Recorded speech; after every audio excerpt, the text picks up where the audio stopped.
काजूपाडा आरोग्य दवाखाना आपण या ठिकाणी आहोत.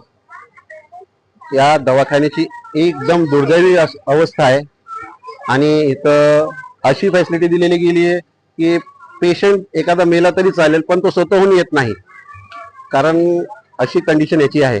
या तुम्हाला प्रत्यक्ष दाखवतो आणि जशी कंडिशन असेल त्या हिशोबाने डॉक्टर पण कामं करतात. या नाही असंच आलोय, म्हणजे सहज मी आज व्हिजिट केली आणि हॉस्पिटलची अवस्था बघितली ना तर काहीतरी. आपण कोण आयडी वगैरे नाही घालत आहात ना, माहित पडतच नाही. मला वाटलं एखादा पेशंट येऊन मला विचारतोय की काय कोण. अच्छा काही असेल नाही, मला वाटलं पेशंट वगैरे तर नाही. सर कशाला, म्हणजे आता हा औषधालय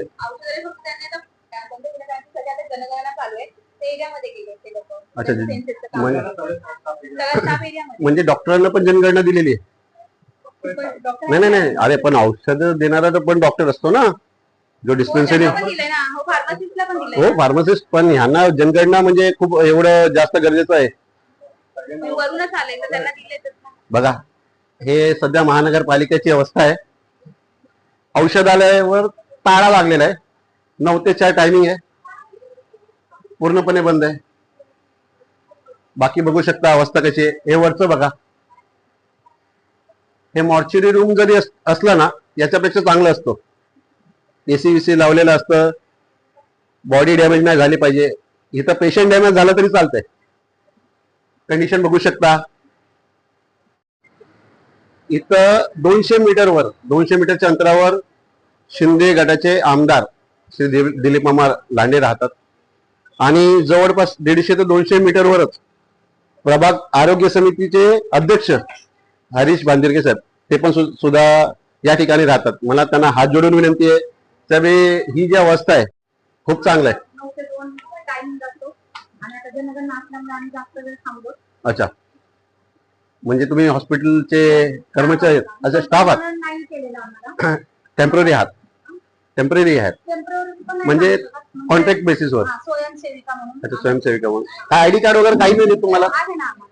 लावा ना मॅडम, कसं आहे आम्हाला पण चांगलं वाटेल बघून, मग तुम्हाला विचारता येईल.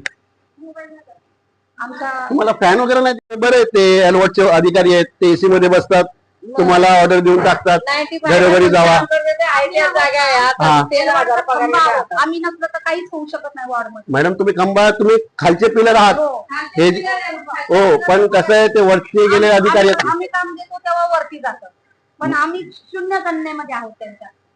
आम्ही जर गेलो एखाद्या दवाखान्यामध्ये, राजावाडीमध्ये म्हणा, मुक्ताबाईमध्ये म्हणा, तर आम्हाला आयडी क्रमांक मागितली जाते परमनंटची. तेव्हा आम्हाला केस पेपर काढायचा असतो. म्हणून मी स्वतः जात नाही कुठेही, इथूनच मेडिसिन घेते आणि इथं सुट होत नाही मला, तर आम्ही प्रायव्हेट मध्ये जातो. बघा हे बघू शकता की अवस्था खराब आहे स्वयं आरोग्य सेविकांची, त्यांना परमनंट केलं जात नाही आम्हाला. ताई तुमचं पण असंच म्हणणं आहे? हे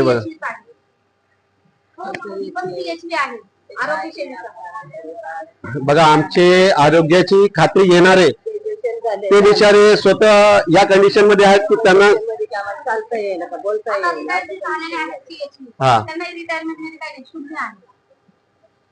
म्हणजे तुमच्याकडून काम करून घेणं हे महानगरपालिकेला दिसतं, पण तुम्हाला काय फॅसिलिटी देणं हे त्यांना वाटत नाही. असं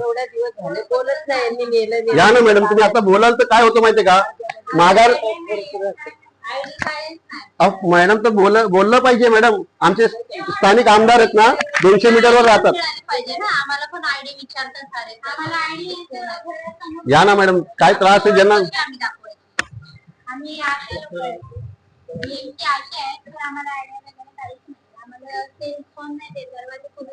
मॅडम कधी जनगणनेची आयडी दिली तर राज्य आशाची आम्ही काम करतो त्यांनी आम्हाला आयडी कधी विचारलं नाही मॅडम तुम्ही? आम्ही विचारलं या हॉस्पिटल मेडिकल ऑफिसरला विचारलं?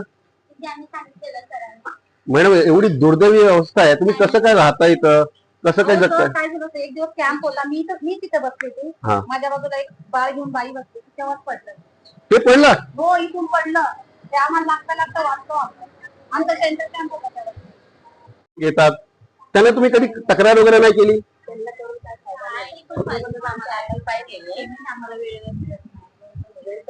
तुम्हाला पेमेंट पण वेळेवर नाही मिळत? म्हणजे तुम्ही असं कसं काम करता मॅडम, मला ते कळत नाही हो. बघा, हे आज तुम्हाला प्रत्यक्ष माहित पडलं की महानगरपालिका जे अधिकारी आहेत वरचे, जे वरिष्ठ अधिकारी आहेत, ते आपल्या कॅबिन मध्ये एसी मध्ये असतात. हो, ओके. नंतर आम्हाला उडवायसाठी ना अशा म्हणून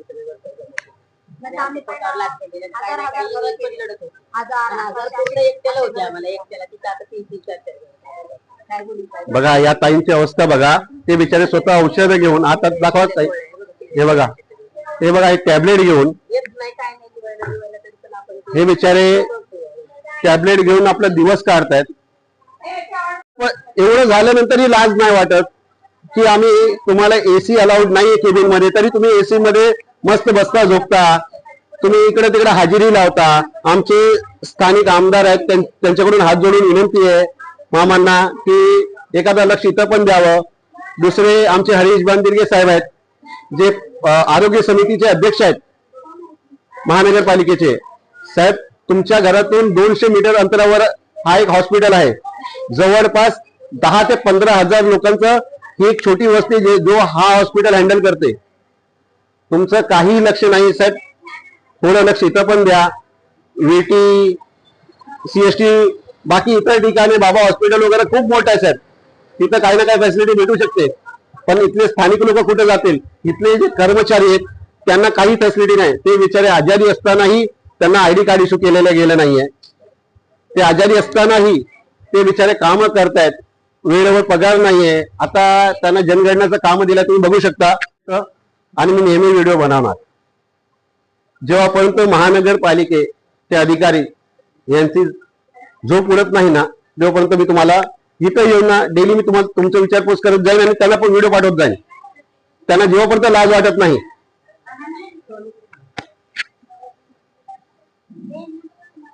आज 12 जूनचा दिवस आहे, जवळपास 3:45 वाजलेत. कर्मचाऱ्यांना पण आपण काय म्हणू शकतो, ते बिचारे पण या अशी अवस्थेमध्ये कसं काय राहणार? तर मला जेवढे जनप्रतिनिधी आहेत, जेवढे लोकप्रतिनिधी आहेत, त्यांना एवढंच म्हणायचंय, आम्हाला गार्डन, आम्हाला शौचालयामध्ये AC नकोय. आम्हाला आमच्या जी एवढी छोटी वस्ती आहेत ना, त्याच्यामध्ये एक हॉस्पिटल आहे महानगरपालिकेचा, तेवढी फॅसिलिटी द्या की आमचे घरातल्या लोकांना, कारण आम्ही एवढं कमवत नाही साहेब की हिरानंद आणि 7 Hills मध्ये जाऊन इलाज करू शकतो. बघा,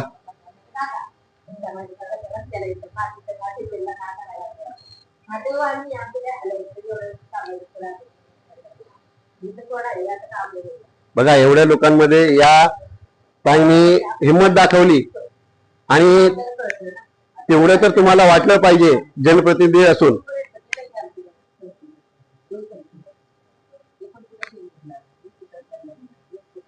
तुम्ही कल्याणवरून येता? बघा ही अवस्था आहे. आणि डॉक्टर पण नाहीयेत आणि औषधालय तर बंदच आहे. समजा एखादा डॉक्टर तुम्हाला औषधं लिहून दिलं तर उद्या यायचं, आज तर तुम्हाला भेटणार नाही. कारण जनगणना महत्वाचं आहे. जेव्हापर्यंत सरकार ठेवायची आहे, सरकार बनवून ठेवायची आहे, तर जनगणना महत्वाचं आहे. लोकांना औषध भेटू दे, त्यांचा उपचार होऊ दे, हे गरजेचं नाहीये आपल्याकडे.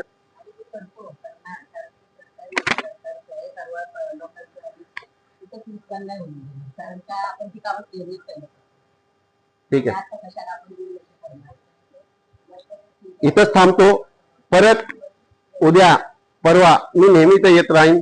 मी जवळच राहतो आणि माझ्या संगती जे आमदार साहेब आहेत ते पण सुद्धा जवळच राहतात, 200 मीटर अंतरावर. आणि प्रभाग समितीचे जे आरोग्य समितीचे जे अध्यक्ष आहेत महानगरपालिकेचे, हरीश बांदिर्गे साहेब, BJP सरकारचे, ते सुद्धा इथंच राहतात. साहेब एक विनंती आहे आमदार साहेबांना आणि प्रभाग समितीचे अध्यक्ष साहेबांना, नगरसेवकांना, एकदा येऊन इथं व्हिजिट करा आणि तुम्हाला स्वतः कळेल की इथं शौचालयाची, AC शौचालयाची गरज आहे. ते नाना नानी पार्क गार्डनची गरज आहे. तिथं ते रेन डान्स करणारे फव्वाऱ्याची गरज नाहीच आहे. त्या हॉस्पिटलची गरज सर्वात जास्त आहे. तेवढीच विनंती आहे. जय हिंद, जय महाराष्ट्र.